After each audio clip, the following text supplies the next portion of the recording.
Hi Leo, this is your month. I'm so excited for you. We have the lunar eclipse in Leo this month. So really embrace it. But let's back up. Let's start with the first when Venus, she's in Pisces, she's crossing her shadow. The shadow point is the point where she will go direct. So the whole month of February, she begins in Pisces, shifts over to Aries in a few days, February 3rd. We'll spend the whole month in her shadow. What does this mean? Different things are going to come up for you about what February, March, April is going to mean for you, what will be important to you. Venus in Aries, so she starts in Pisces, this real soft, loving, creative, and energy, then goes into Aries, a warrior goddess. What am I willing to fight for that I love?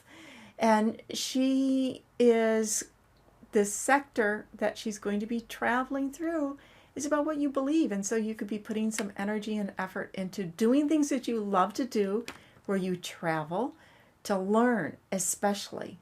But it would have to be fun, because that Leo vibration we have that's coming up is connecting to the heart's content. Before we get to the lunar eclipse, we have Jupiter going retrograde in Libra, in the house of communication for you. So it's a great month to communicate. And also there is a feeling, there's a little bit of a softer communication, in terms of, let me think about how someone else is going to hear what I have to say. So how is this useful for you? Especially because there's this big pull between a little bit of stubborn energy, that there may be somebody in your life that's very fixed or very strong-minded. And you can be, you're Leo, you're the queen, you're a fixed sign. So when you see something, sometimes you say, just say it out loud. But they don't get it. So this energy, especially the first and second week of February, is saying, well, how can I say something in a little softer, gentler, more Libran, peaceful way to break down any barrier that they might have to me communicating with them? So a greater flow of communication can come up. It also can mean that you're talking more with your brothers or sisters or your neighbors, something as simple as that. The 10th, that's your day, that's the lunar eclipse. And this lunar eclipse is very powerful. It's creating a grand trine of fire. This is a very fiery year. And in fiery years, it wants to, life, universe, whatever you want to call it, wants us to consume, wants us to explore, wants us to create, wants us to experience. It's a very experiential year, and this lunar eclipse is kicking it off in a powerful way. So what do you want to do? What do you want to create? What do you want to explore? Where do you want to go?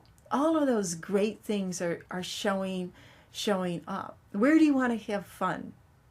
What is it that brings you joy? How can you make every day special in some way? Now, Mercury's moving very fast.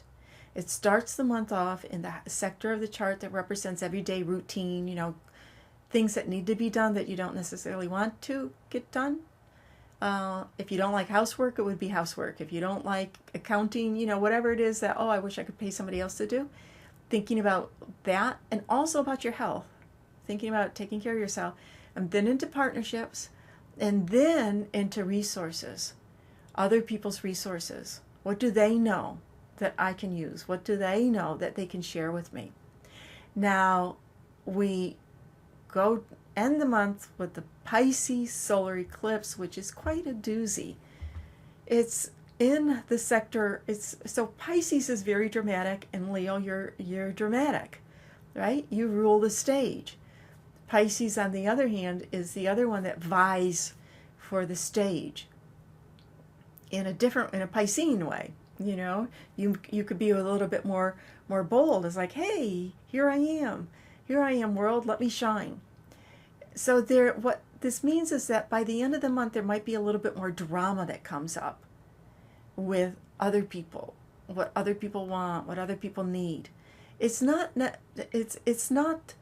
a negative energy in the sense of you won't like them or you don't want them around. In fact, it can be where you're called to support you're called to be their friend. You're called to help them out some way. You feel that calling. You feel that within your heart. Oh, my friend has this problem, has this situation. I'll just listen to her. Maybe I can help her out here, or we can help each other out. I'll help her out and then she'll help me out. And there is some faith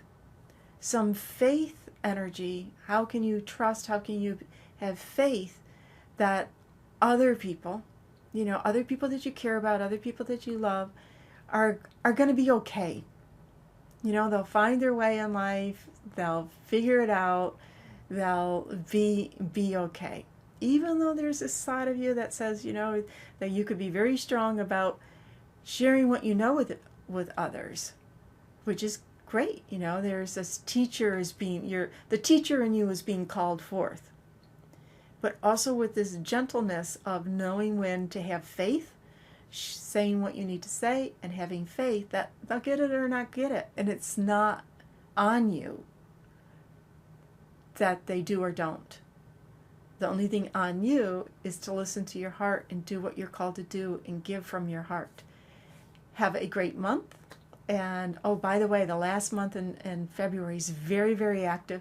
So you can find a zillion things trying to catch up and start new things too. Have a great month, and thanks for listening.